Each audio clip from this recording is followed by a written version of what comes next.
ভাবুন, একজন মানুষ সমুদ্রের 1000 ফুট নিচে এক বিশাল মাছের পিটের ভেতরে, চারদিকে অন্ধকার, শ্বাসরুদ্ধকর নীরবতা, এবং সেই অন্ধকারের ভেতর থেকে উচ্চারিত হচ্ছে একটি দোয়া যা আজও কোটি কোটি মানুষ পড়ে। তিনি ছিলেন আল্লাহর নবী। টাইগ্রিস নদীর তীরে অবস্থিত ছিল প্রাচীন নিনোয়া নগরী, সমৃদ্ধ, শক্তিশালী, প্রভাবশালী এক সভ্যতা। কিন্তু তাদের অন্তর ছিল তাওহীদের আলো থেকে বঞ্চিত।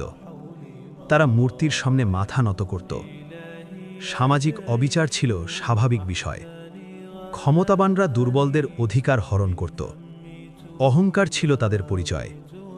এই জাতির হেদায়েতের জন্য আল্লাহ মনোনীত করলেন একজন মানুষকে, হযরত ইউনুস আলাইহিস সালাম।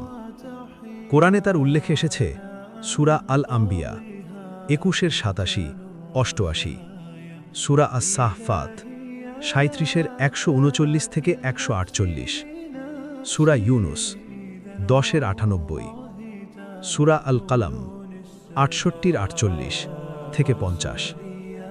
এটি প্রমাণ করে এই ঘটনা সাধারণ কোনো কাহিনী নয়, বরং গভীর শিক্ষা বহনকারী ঐশী ইতিহাস। তিনি ছিলেন যুন-নুন, মাছওয়ালা নবী, হযরত ইউনুস আলাইহিস সালাম। আজ আমরা তার সেই রোমহর্ষক, আধ্যাত্মিক ও শিক্ষামূলক সফর অনুসরণ করব, কোরআনের আয়াত, সহিহ হাদিস ও নির্ভরযোগ্য তফসিরের আলোকে। ইউনুস আলাইহিস সালাম মানুষের দরজায় দরজায় গিয়েছেন, বাজারে দাঁড়িয়ে তাওহীদের আহ্বান জানিয়েছেন, নিঃসঙ্গ রাতে আল্লাহর কাছে কেঁদেছেন।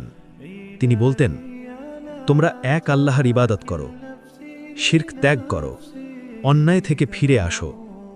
কিন্তু প্রতিক্রিয়া? উপহাস, অবিশ্বাস, অহংকার। তারা বলতো, যদি তুমি সত্যবাদী হও তাহলে আযাব নিয়ে আসো। এটি ছিল একজন নবীর জন্য গভীর মানসিক কষ্টের বিষয়। দাওয়াতের বহু বছর পর ইউনুস আলাইহিস সালাম মনে করলেন এই জাতি আর সংশোধিত হবে না। তিনি ধারণা করলেন সম্ভবত আল্লাহ এখন আযাব নাজিল করবেন। এবং এখানেই ঘটল একটি ইজতিহাদি ভুল। কোরআনে বলা হয়েছে, আর যুন-নুন যখন রাগান্বিত হয়ে চলে গেল, সূরা আল আম্বিয়া 87। তিনি আল্লাহর উপর রাগ করেননি, তিনি কওমের উপর ক্ষুব্ধ ছিলেন। কিন্তু তিনি আল্লাহর চূড়ান্ত নির্দেশের অপেক্ষা না করে এলাকা ত্যাগ করেছিলেন।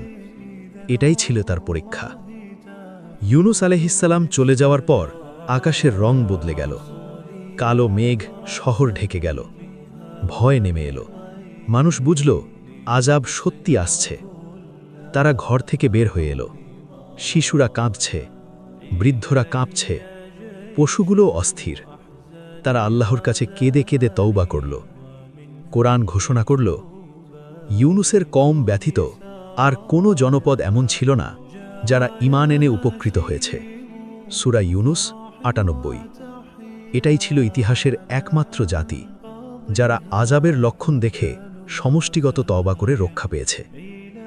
ইউনুস আলাইহিস সালাম একটি জাহাজে আরোহণ করলেন। প্রথমে সমুদ্র শান্ত ছিল। হঠাৎ ভয়ঙ্কর ঝড়, ঢেউ আছড়ে পড়ছে, জাহাজ ডুবতে বসেছে।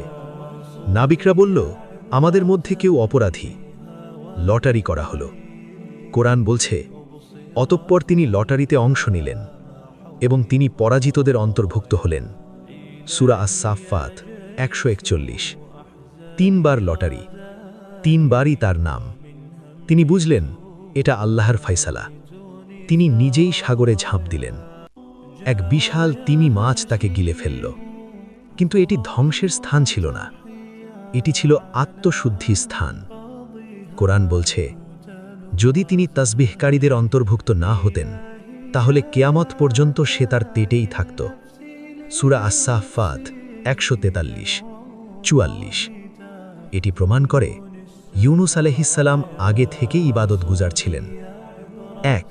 রাতের অন্ধকার, 2. সমুদ্রের অন্ধকার, 3. মাছের পেটের অন্ধকার। এই অবস্থায় মানুষ ভেঙে পড়ে, কিন্তু তিনি কি করলেন? লা ইলাহা ইল্লা আনতা সুবহানাকা ইন্নী কুনতু মিনাজ জালিমিন। এই দোয়ার 3 স্তম্ভ। 1. তাওহীদ, 2. আল্লাহর পবিত্রতা। 3 নিজের ভুল স্বীকার। রাসূল সাল্লাল্লাহু আলাইহি ওয়াসাল্লাম বলেছেন, কোনো মুসলিম যদি এই দোয়া দিয়ে আল্লাহকে ডাকে, আল্লাহ তার দোয়া কবুল করবেন। সুনানে তিরমিজি। মাছ তাকে তীরে নিক্ষেপ করল। তিনি ছিলেন অসুস্থ ও দুর্বল। আল্লাহ একটি লাউ গাছ জন্মালেন। ছায়া, খাদ্য, সুরক্ষা, এটি ছিল ঐশী চিকিৎসা। সূরা আল কালামে আল্লাহ বলেন, মাছওয়ালার মতো অস্থির হয়ো না। এটি ছিল রাসূল সাল্লাল্লাহু আলাইহি ওয়াসাল্লামকে ধৈর্যের শিক্ষা। আজ আমরা হতাশায় ডুবে যাই, পরীক্ষায় ভেঙে পড়ি, গুনাহে ডুবে থাকি। তখন মনে রাখতে হবে, মাছের পেট থেকেও মুক্তি সম্ভব। সমুদ্রের গভীর অন্ধকারে একজন মানুষ বলেছিলেন, লা ইলাহা ইল্লা আনতা, আর আকাশ সাড়া দিয়েছিল, তুমি কি ডাকবে না? তিনি যদি 3 অন্ধকার থেকে মুক্তি দেন, তাহলে তোমার অন্ধকার থেকেও মুক্তি দিতে পারেন। আল্লাহ আমাদের সবাইকে ধৈর্য, তওবা ও তাওহীদের পথে দৃঢ় রাখুন। আমিন।